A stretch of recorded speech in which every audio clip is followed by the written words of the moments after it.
En pleno año electoral, el presidente Trump presenta su proyecto de presupuesto para 2021.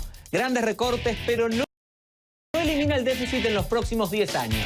¿Lo aprobará el Congreso?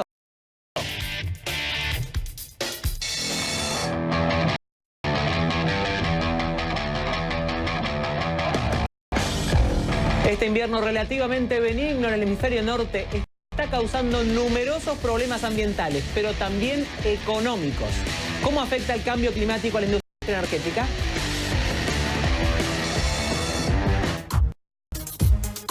Visa planea introducir grandes cambios en las tarifas que pagan los comerciantes por aceptar sus tarjetas de crédito y persuadir así a sus clientes de abandonar los cheques. Prometen que serán los cambios más grandes en una década. ¿Cuáles son? Se los contamos. Cadillac ha presentado el Escalade 2021. El vehículo cuenta con tecnología avanzada de asistencia al conductor y pantalla OLED curva.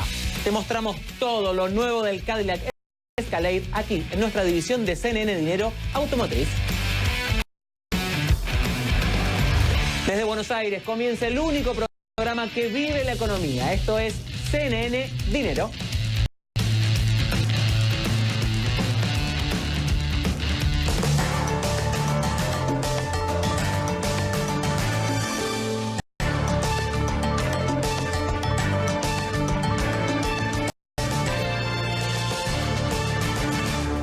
Bienvenido a CNN Dinero. Te saluda Iván Pérez Armenti por Xavier Sarriá.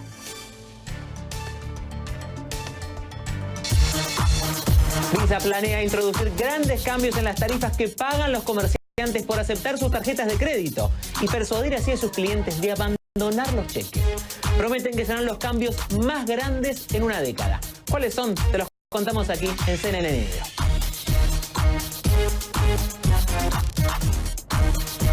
Y lo vamos a analizar con José Guerrero Cusumano, profesor de la Escuela de Negocios de Georgetown University, desde Washington. Profesor, muy buenas noches. Comencemos por el principio. ¿Qué cambios planea hacer Visa y por qué? Bueno, yo pienso que uno de los elementos importantes que tenemos que reconocer que cada año estas compañías de créditos hacen algunos cambios, generalmente en abril y otras veces en octubre. Eso está fundamentado en algunos cambios con respecto a diferentes costos asociados. Entonces tenemos aquí dos componentes, yo comprador y el comerciante que está. Entonces Visa dijo algo importante. ¿Cuáles son los elementos que todavía no hemos tocado en el mercado? O sea, en e-commerce evidentemente tienen que utilizar generalmente una tarjeta de crédito en Estados Unidos, pero hay algunos lugares, algunos sectores, algunos comerciantes en el cual no se utiliza tanto. Por ejemplo, el supermercado, los grandes supermercados. Elementos relacionados a seguridad o a lo mejor relacionados a educación. Entonces ellos dijeron una cosa muy simple. Dado que la gente para e-commerce tiene que utilizar la Visa, vamos a aumentar algunos de las tasas de los que se cobra. Y lamentablemente eso va a repercutir tanto en los costos para el comerciante y últimamente hacia nosotros. Pero vamos a disminuir un poco en aquellos lugares que a lo mejor la gente no lo utiliza. Por ejemplo, grandes supermercados de los lugares. Entonces lo que están tratando de hacer ellos en este momento es tratar de cambiar la estructura de los costos. Para darte tú una idea cuánto dinero se está manejando en estas tasas que existen en Estados Unidos, generalmente hay un intercambio de dinero de costos de tasas de 108 mil millones de dólares.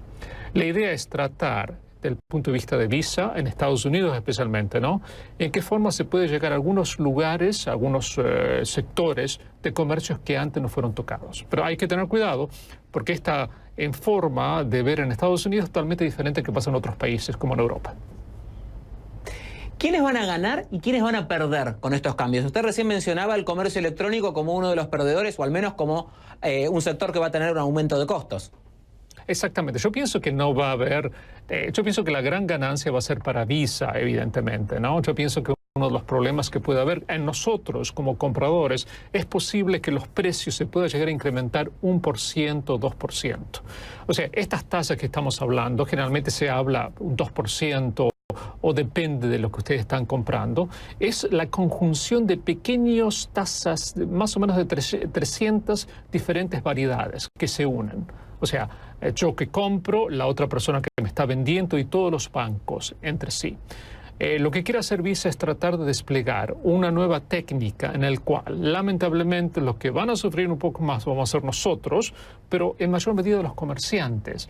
Porque los comerciantes, evidentemente, van a tener que mover los gastos asociados a ese incremento de costos, especialmente en e-commerce, a nosotros o a sus vendedores. Entonces, lo que estamos viendo en este momento es generalmente una etapa de transición que va a ser muy buena para Visa a corto plazo.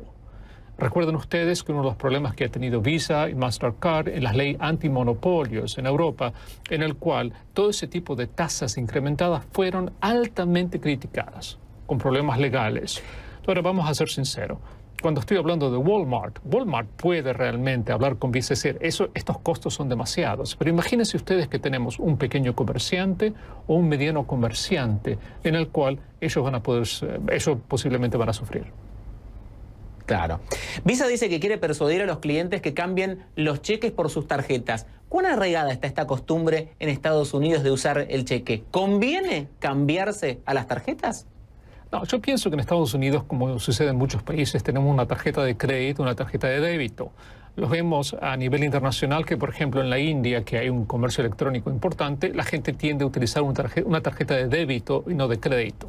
Pero generalmente cuando la gente va a comprar a supermercados o lugares parecidos, a lo mejor tratan de pagar más en efectivo o utilizar los cheques, especialmente en pequeñas localidades, simplemente porque uno de los problemas que tenemos es que el costo de una tarjeta de crédito en todo el mundo puede ser mucho más elevado. Lo que quieren hacer eso es más o menos jugar con la idea de vamos a bajar los costes para estas compras en los grandes supermercados, no en los pequeños supermercados, de cierta forma incentivar el uso. No solamente el uso se extiende, ¿no? Cada vez que utilizamos una tarjeta de crédito se genera una gran cantidad de informaciones. Del punto de vista Big Data o datos masivos, esa información algunas veces puede llegar a ser vendida o puede llegar a ser utilizada por otros términos. O sea, los que quieren las tarjetas de crédito también acumular mucho más información de las personas, de nosotros que la estamos utilizando y también de los comerciantes. Así que las grandes compañías de tarjetas de crédito se beneficiarán. ¿Y hay un estimado de cuánto dinero puede representar para la compañía estos cambios? El año pasado, la cantidad de dinero generado fueron 108 mil millones de dólares.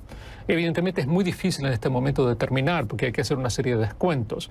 Pero yo pienso lo que se está viendo en este momento es tratar de dejar e-commerce continuando y tratar de ganar en algunos sectores de la economía en el cual todavía no están cuantificadas, pero todos los estudios están indicando que va a ser muy, pero muy beneficiosa para las tarjetas de créditos en Estados Unidos. Eso no va a pasar en Europa porque hay muchos leyes antimonopolios, antitrust, que van a tratar de sofrenar este desarrollo con respecto a esas tasas de intercambio que son tan caras.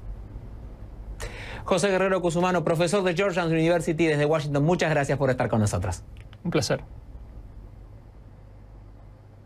Y cuando regresemos aquí a CNN Dinero, en pleno año electoral, el presidente Trump presenta su proyecto de presupuesto para 2021. Grandes recortes, pero no elimina el déficit. Lo conversamos con Antonio Sarabia, profesor de economía de la Mercer University.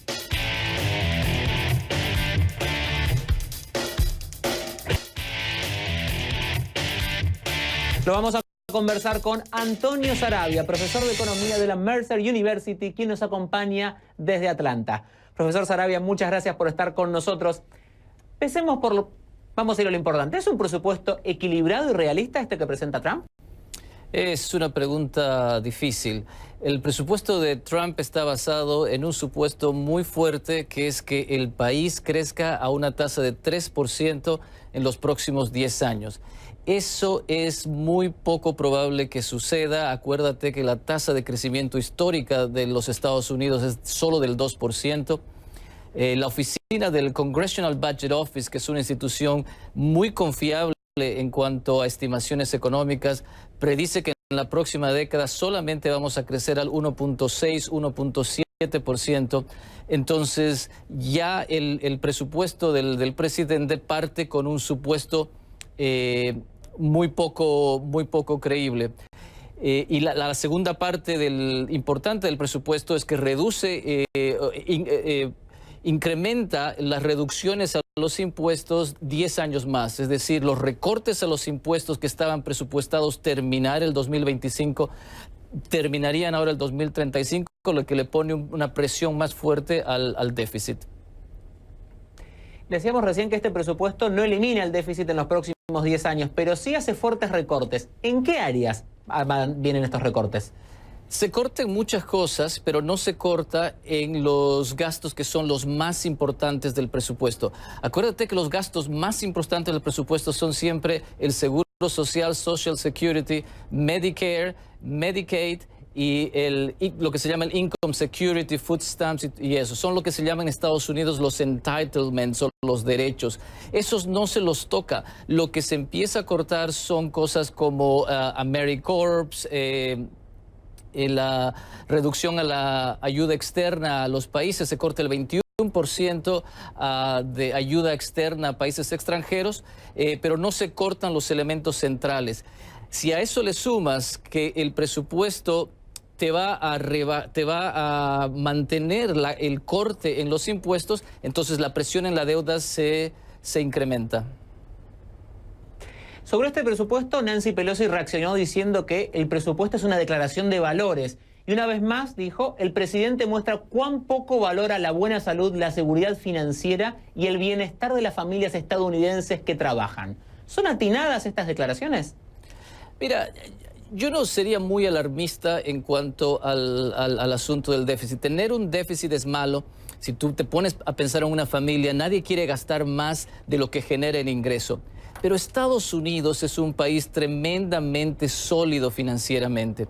No existe ningún otro país en el mundo que suponga una inversión más segura. Si uno tiene un dólar, si uno tiene algún dinero en algún país y quiere asegurarlo ahorrando, el mejor destino siempre será Estados Unidos. Es riesgoso llevar ahorros a China, es riesgoso llevar ahorros a Europa. Estados Unidos recoge esos ahorros de todo el mundo, entonces no es muy preocupante tener un déficit, por lo menos no en el corto ni en el mediano plazo. No hay que ser muy alarmista. Sí, es $1 trillón en inglés el déficit proyectado para este año, pero te vuelvo a repetir, Estados Unidos tiene una espalda muy fuerte financieramente.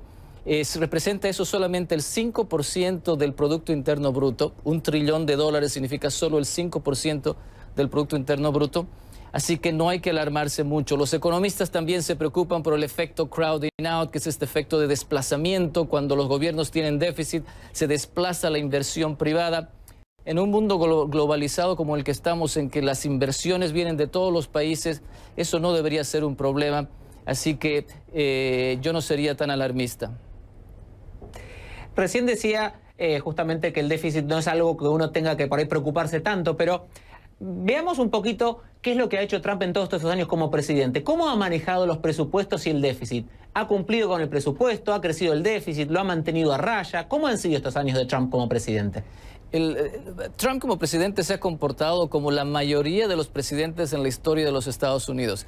Si tú te fijas en los discursos inaugurales de los presidentes, en la mayoría de los discursos se dice vamos a reducir el déficit. Y cuando uno ve los datos entre el primer año de gestión y el último año de gestión, uno se da cuenta que en casi todos los casos, la única excepción Bill Clinton, en casi todos los casos se incrementa el déficit. Entonces el presidente Trump no es una excepción. Los 90 fueron una excepción, se le dieron muchas cosas muy buenas en el entorno económico a Bill Clinton y por eso él pudo terminar con un superávit.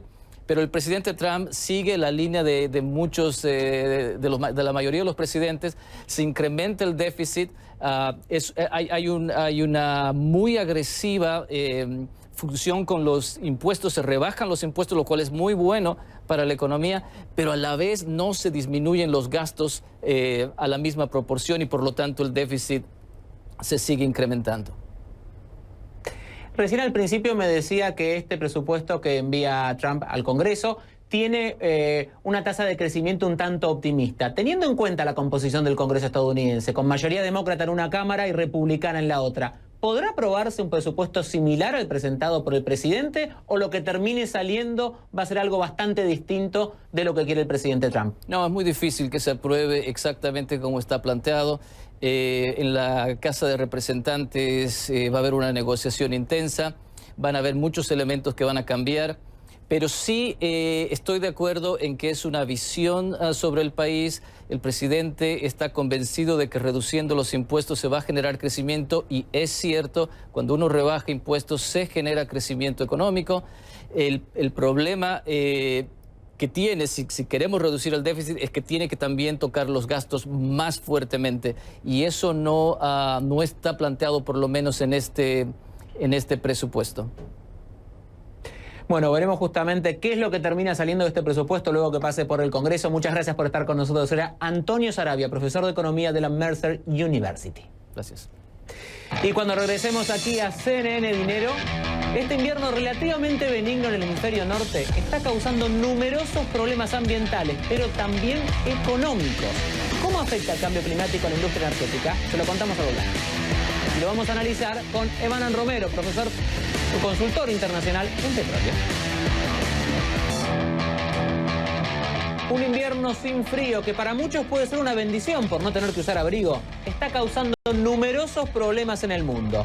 Osos que no hibernan, competencias de esquí canceladas por falta de nieve, aguas que suben y temperaturas récord en la Antártida. Pero para la industria energética esto también es un desastre porque el clima cálido no impulsa la demanda de petróleo y gas para calefaccionar ambientes. Vámonos ya con Evanan Romero, consultor internacional en petróleo, para hablar de todo esto. Profesor Romero, muy buenas noches. Empecemos por lo básico. ¿Cómo es esto de que este invierno cálido amenaza a la industria energética? ¿En cuánto influyen las altas temperaturas? Bueno, gracias Iván por la invitación. Como tú sabes, déjame hacer una 30 segundos aclaratoria. Yo soy especialista en petróleo y gas, en energías fósiles, sin embargo, soy de ellos, de los que creen el efecto del calentamiento global y el cual, pues como ya están las señales evidentes, especialmente este invierno y sobre todo que en los últimos 20 años han sido los más calurosos de la humanidad y de los 4 últimos han sido en fila 4 de los más calientes. De manera pues que ya las señales están ahí, ya es muy difícil negar el efecto. Sé que es un tema que muchos lo toman como un tema muy político, pero desde el punto de vista claro de fenómenos naturales, obviamente que el calentamiento global ha continuado.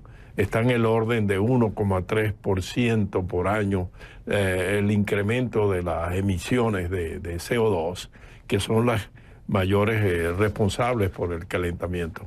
De forma que ahí están las evidencias. Esto ha traído un impacto enorme. Por ejemplo, el precio del gas natural para la calefacción en el hemisferio norte, pues ha llegado a unos valores prácticamente a nivel del costo, por debajo del costo para el caso de los Estados Unidos, donde muchas veces se tiene que disponer de él sin cobrarlo para poder sacar los líquidos que vienen asociados. Pero esto es una señal muy, muy importante. Pero yo diría lo siguiente, Iván, una frase de un famoso político venezolano que decía: estamos mal, pero vamos bien.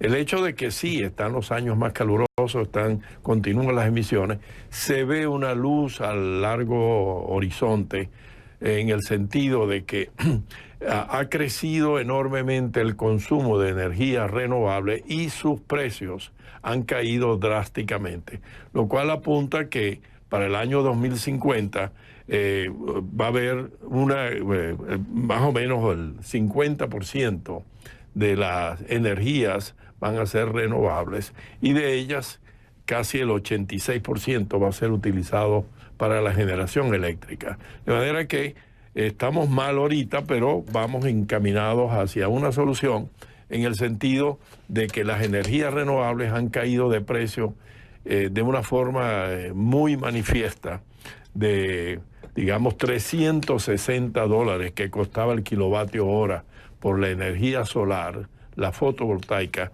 hoy día está en el orden de 20. En el caso de la eólica, de más o menos $80, hoy día está alrededor de los 21. Todo esto apunta a un mayor crecimiento de estas energías renovables y eventualmente puede hacerse un equilibrio con base al excedente de emisiones de CO2 al haber el traslado a estas energías renovables. Se espera pues que para el año 2050 aún estemos por encima del objetivo que se trazó en el Tratado de París de terminar el siglo con no más de 2 grados centígrados por encima del nivel, digamos, de la temperatura que tenía el globo en la época preindustrial. Estamos un poco por encima, 2.3, pero eventualmente podrá haber la corrección. Dime. Romero, recién usted nos está hablando justamente de los efectos del calentamiento global y de cómo esto está incidiendo en toda la industria energética y cómo están bajando los precios también, ¿no? Y un poco esto que usted dice que políticos venezolanos decían estamos mal pero vamos bien, lo han usado varios políticos en toda Latinoamérica, aquí también en Argentina han usado esta frase. Pero justamente en este estamos mal actual, ¿de cuántas pérdidas estamos hablando hoy mientras se da todo este recambio energético para empezar a usar en mayor medida las energías renovables? Hoy en día, con este invierno cálido, ¿cuánta plata están perdiendo la industria energética? Mira, es difícil precisarlo porque son tantos los jugadores, pero el caso de los Estados Unidos es dramático. Todos esos complejos de gas licuado, donde prácticamente lo están vendiendo por la mitad de su costo en el norte de Europa y en Sudamérica. Una tonelada de gas licuado, que es la manera como viaja por barco, cuesta alrededor de, entre fletes a Europa, $6, y hoy se debe estar realizando por la mitad. Estamos hablando de, son como 200.000 toneladas de gas licuado. En este momento no te lo puedo multiplicar, pero toda esa industria se ha resentido porque obviamente claro, a esos niveles no pueden continuar. En el caso del petróleo igualmente, ahora no tienen, la OPEP prácticamente está en disarray, o sea, están buscando a ver cómo hacen para apuntalar precios, pero ante una situación como esa no hay forma en la cual ellos puedan mantener el equilibrio de los precios porque el consumo ha bajado por debajo del 1.000.000 de barriles incremental cada año, estaba en 800.000, ellos esperaban casi el doble este año y el año pasado de igual forma, de manera pues que sí, las cifras son multimillonarias, no te sé decir el número exacto, pero... Emanuel Romero, consultor internacional en petróleo y gas, muchas gracias por estar con nosotros y por ayudarnos a entender cómo la economía también tiene que ver con el cambio climático y con toda la situación ambiental que está viviendo el planeta. Muchas gracias por estar con nosotros. Y cuando regresemos aquí a CNN Dinero, en Hong Kong, el avance del coronavirus deja solo una víctima mortal, pero sus efectos trascienden el plano de la salud.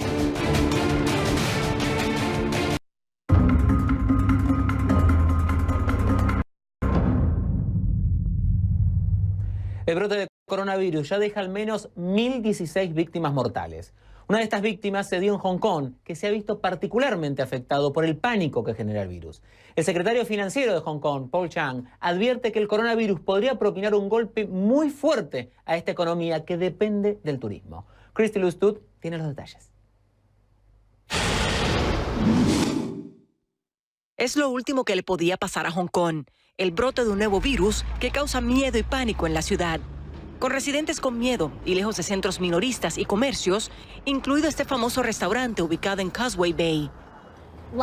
El año pasado, los turistas y clientes habituales hacían largas filas, llegaban hasta la vuelta de la esquina para probar sus platos recomendados por la guía Michelin, pero ahora es muy fácil conseguir una mesa. El negocio de Lo Chung Hai ya había sido afectado varios meses durante las protestas antigobierno.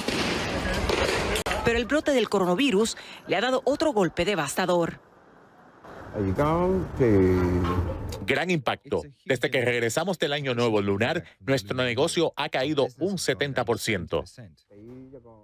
El 3 de febrero, Hong Kong dio a conocer sus últimos resultados del PIB y fueron malos. La economía se redujo en un 2,9% interanual en el último trimestre de 2019, que fue cuando las protestas alcanzaron su clímax con los choques violentos en múltiples universidades. El informe refleja un trimestre de contracción activado por las protestas y la guerra comercial, pero faltaba el nuevo golpe del virus. En su blog, el secretario financiero Pablo Shan escribió que el virus definitivamente causará un doble efecto negativo a la economía, con los sectores de alimentación, minorista, turismo y consumidor enfrentando un invierno más duro. En noviembre, el número de visitantes a Hong Kong cayó un 56% con respecto al noviembre del año anterior. Esta es la peor caída desde el brote de SARS en 2003. El brote del virus probablemente empujará los números de turismo más hacia abajo. Según la advertencia de Pablo Shan, el nuevo coronavirus podría afectar a la economía más que el SARS debido a la mayor dependencia de la ciudad del turismo y las ventas al por menor en los últimos 17 años. La mayoría de los visitantes de la ciudad de Hong Kong provienen de la China continental, donde muchas ciudades han prohibido a sus residentes salir fuera de sus casas. Y Hong Kong ha cerrado varios de sus cruces fronterizos para limitar las nuevas llegadas y dispersión del virus. Al igual que con el SARS, solo cuando el virus está controlado, podría la economía de Hong Kong recuperarse. Esperamos que la economía de Hong Kong se recupere, pero cualquier recuperación no será rápida. Probablemente veremos una recuperación más lenta del brote de coronavirus, porque los factores de miedo son aún mayores. Pero Lo Xiong no puede permitirse esperar más. Para cubrir sus gastos, necesita ganar $6,000 al día y diariamente ha bajado a menos de $4,000. En el peor de los casos, cerramos la puerta. Es la parte posterior de su restaurante. Lo Xiong ofrece incienso a un dios guerrero, una oración muy necesaria para la prosperidad y la protección. Christine Stout, CNN, Hong Kong. Rusia está tomando también medidas para frenar la propagación del coronavirus. Parte de su estrategia es enviar a personas posiblemente infectadas a un sanatorio de la era soviética en Siberia, donde están los pacientes bajo una estricta observación. Y como en otras ocasiones, las autoridades rusas tratan de señalar culpables para beneficio político. Este es el informe de Matthew Chance.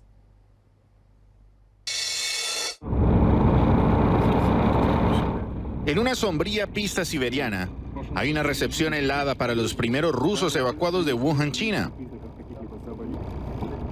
Para contener la infección, las maletas se rocían con desinfectantes sobre el asfalto.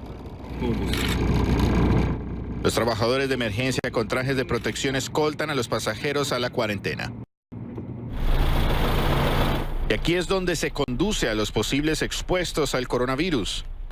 2 semanas bajo estricta observación en el remoto sanatorio de la era soviética, un gulag del virus, de donde los evacuados están aislados del mundo exterior. Pero algunos ahora están haciendo videoblogs desde adentro.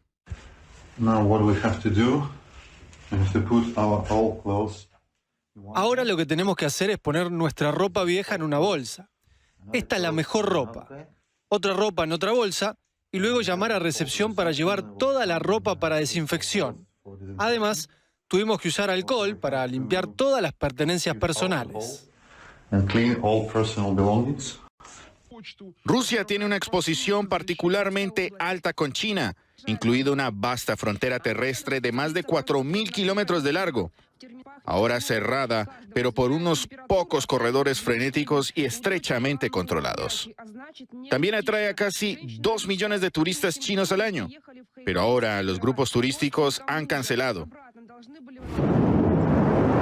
Y los vuelos entrantes se reducen a una sola terminal en Moscú, donde los pasajeros son cuidadosamente examinados antes de permitirles ingresar.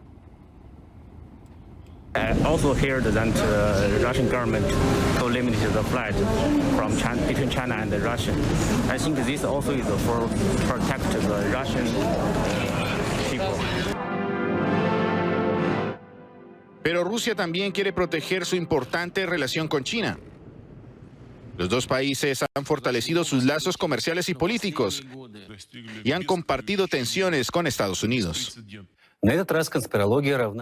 Una pequeña sorpresa. La televisión estatal rusa está tratando de culpar a los Estados Unidos por el brote de coronavirus. El virus lleva el nombre de las coronas que Donald Trump colocó en las cabezas de las reinas de belleza, afirma este lector de noticias. Un informe en el mismo boletín alega que el virus fue creado por empresas farmacéuticas estadounidenses para ganar dinero. Parece que incluso una pandemia global puede ser una oportunidad para dar un golpe bajo a su rival. Matthew Chance, CNN, Moscú. Estas son otras breves económicas de CNN Dinero. En China, la crisis del coronavirus está también golpeando el presupuesto familiar. Y es que los precios al consumidor experimentaron una subida de 5,4% en enero, según la Oficina Nacional de Estadísticas. Esta es el alza más rápida en los precios de los productos desde octubre de 2011. Los costos de los alimentos son los que más se han disparado. La Oficina de Estadísticas reconoce que la principal razón de este aumento tiene un nombre: coronavirus. Amazon le pide a un tribunal federal permiso para obtener los testimonios del presidente Donald Trump y del secretario de Defensa Mark Esper. La solicitud es con relación al litigio del contrato de computación en la nube de $10,000 millones del Departamento de Defensa que fue adjudicado a Microsoft. En una declaración, Amazon señala que Trump en repetidas ocasiones ha mostrado su disposición de usar sus privilegios para interferir con las funciones del gobierno, incluidas las licitaciones federales, en pro de sus intereses personales. También en Estados Unidos, un jurado federal acusó a 4 miembros del Ejército Popular de Liberación de China de hackear a la firma Equifax en 2017, robando datos personales y secretos comerciales de gran magnitud. Según el secretario de Justicia, William Barr, además de daños financieros, los ciberatacantes invadieron la privacidad de cerca de 150 millones de estadounidenses. El gobierno federal de México entregó un cheque en pesos por el equivalente a $106 millones al Instituto para Devolver al Pueblo lo Robado, o IDPR. Lo hizo el fiscal general de la República, Alejandro Gertz Manero, quien participó en la conferencia de prensa matutina del presidente Andrés Manuel López Obrador. Gertz dijo que este dinero fue recuperado de una investigación de combate a la corrupción, a lo que el mandatario agregó que también proviene de la delincuencia de cuello blanco. Estas fueron otras breves económicas de CNN Dinero. Con el lanzamiento de la sonda solar Orbiter, la comunidad científica espera recabar información que le permita, entre otras cosas, tener una mejor idea del impacto de una gran tormenta solar podría tener en la Tierra. Michael Roa tiene los detalles.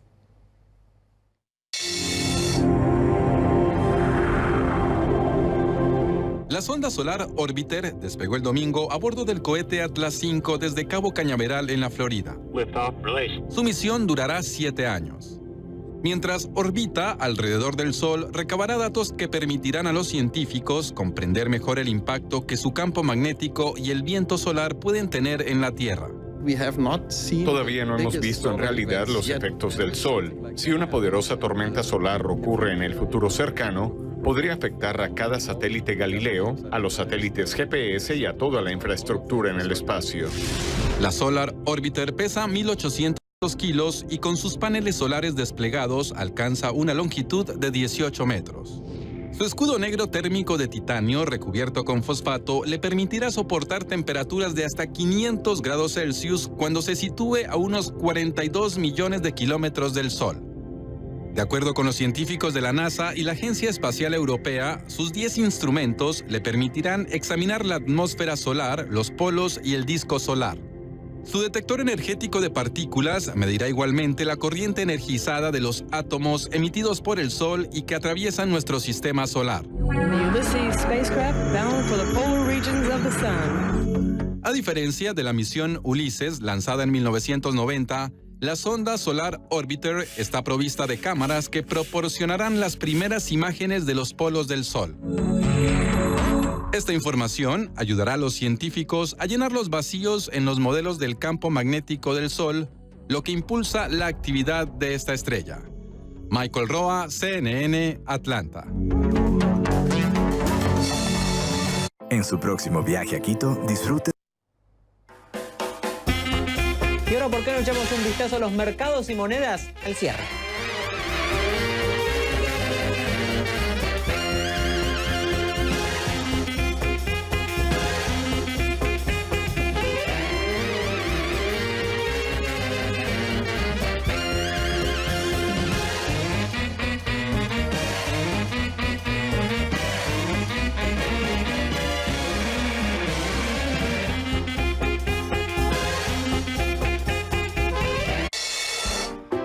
Vámonos rápidamente a Miami con nuestro compañero.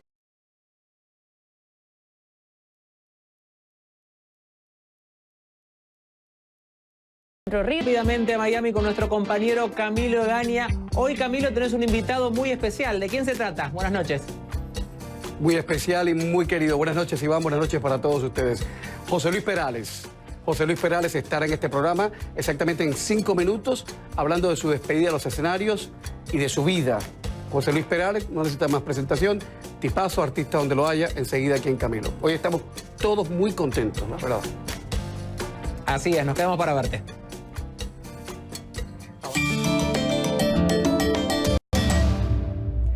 ¿Quién gana hoy? La cadena de restaurantes Popeyes. ¿Por qué? Porque su sándwich de pollo disparó sus ingresos. En el cuarto trimestre, las ventas de todos los restaurantes de la cadena alcanzaron los 1.300 millones de dólares. Eso es un 42% más que en el mismo periodo del año anterior. Y justamente el mayor impulsor de las ventas fue el popular sándwich de pollo Popeyes, que se estrenó en agosto, causando sensación. La extraordinaria demanda tomó por sorpresa a la cadena. El sándwich se agotó en menos de 2 semanas. Restaurant Bread International, propietaria de Popeyes, Burger King y Tim Hortons, consideró el sándwich el mayor lanzamiento de Popeyes en 30 años. ¿Escucharon bien? En 30 años. El emparedado trajo a los clientes a las tiendas, quienes también se interesaron por otros platos del menú. El sándwich despertó el interés de los franquiciados por abrir más restaurantes, pero también la envidia de los competidores. Wendy's se enfrentó con Popeyes en Twitter con la promoción de su propia versión del sándwich, mientras que McDonald's probó el producto en algunos mercados y lo incluyó en sus desayunos, pero ninguno con tanto éxito. Por lograr ventas excepcionales con su sándwich de pollo, Popeyes se lleva hoy la medalla de oro de CNN Dinero. ¿Y quién pierde hoy? El Congreso Mundial de Móviles de Barcelona. ¿Por qué? Porque se le escapan los participantes por el coronavirus de Wuhan. Ya son 7 las empresas que han cancelado su participación en el Congreso, que se celebrará en Barcelona entre el 24 y el 27 de febrero. Entre los que no estarán se destacan Sony, Ericsson y Amazon. Esta última es una de las pocas empresas del mundo valoradas en $1 billón. Todos los que han cancelado han citado preocupaciones por los posibles contagios y han priorizado la seguridad y el bienestar de los clientes, socios y empleados. Los organizadores dicen que el evento sigue adelante de todas formas, si bien van a implementar medidas excepcionales, tales como controles de temperatura, apoyo médico in situ y desinfección de los lugares que más tocan los asistentes, como pasamanos, puertas y pantallas táctiles. Pero además tampoco se permitirá la asistencia de quienes hayan estado en China en las últimas 2 semanas previas a este evento. Cada año más de 100.000 participantes y 2.400 compañías asisten al Congreso Mundial de Móviles. El evento sirve de escaparate para los nuevos productos y las innovaciones de las tecnológicas, pero no es el único que se ha visto afectado por el coronavirus. El Art Basel de Hong Kong, programado para mediados de marzo, fue directamente cancelado. Y justamente por perder a sus principales participantes, el Congreso Mundial de Móviles se lleva hoy la medalla de cartón de CNN Dinero.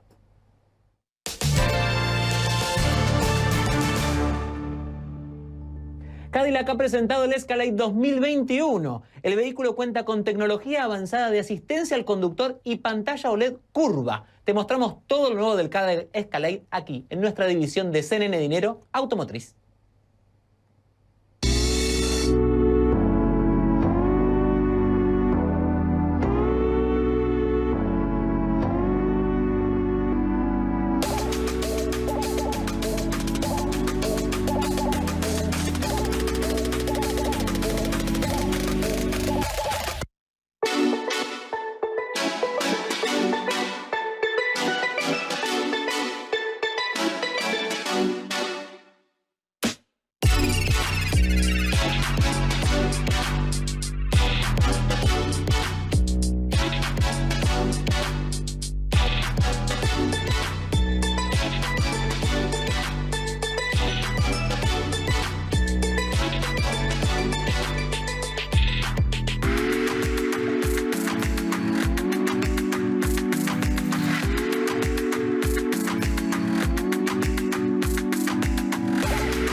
Y así llegamos al final de CNN Dinero. Les habló Iván Pérez Armenti. Nos vemos en una nueva edición. Y ya saben, CNN Dinero es esto, donde la prosperidad está a tu alcance. Que tengan muy buenas noches.